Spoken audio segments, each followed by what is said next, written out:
என்னம்மா தைக்கணும் உங்களுக்கு? நம்ம எல்லாம் லூஸாக இருக்குதும்மா, எல்லாம் பிடிச்சி கொடுங்க ப்ளவுஸை. லூஸாக இருக்கா?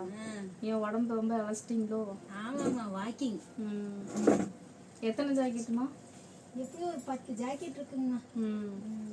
ஒன்று பிடிச்சிட்டீங்க, நீ எவ்வளோ இருக்குன்னு தெரியல, நான் 10ன்னு சொல்கிறேன். இது என்னம்மா அது? அதுவா, அது அந்த ஊக்கு போடுறது. ஊக்கு நீங்க பார்த்து போடணும், போடையிலே பிச்சு விட்டு போடுவீங்களாட்டிருக்கு. ஆமாம், என்ன பண்ணுறதும்மா? சரி பண்ணி என்னம்மா இப்படியெல்லாம் கொண்டு வந்து கொடுக்குறீங்களே, என்னம்மா பண்ணுறது? அதெல்லாம் நீங்களும் சரி பண்ணுவீங்க, பண்ணுங்க. சரி பண்ணுவோண்ணா. ரொம்ப நம்பிக்கையோட கொண்டு வரீங்க. எப்படிம்மா அதெல்லாம் தைக்கிறது? டாக்டர் ஒரு நோயாளி வந்து அதை சரி பண்ணி கொடுக்குறீங்கல்ல. டாக்டருக்கு நோயாளின்னு போனால் சரி பண்ணுறாங்களா? ஓ, அது மாதிரி இதை தைச்சு கொடுக்க சொல்கிறீங்க.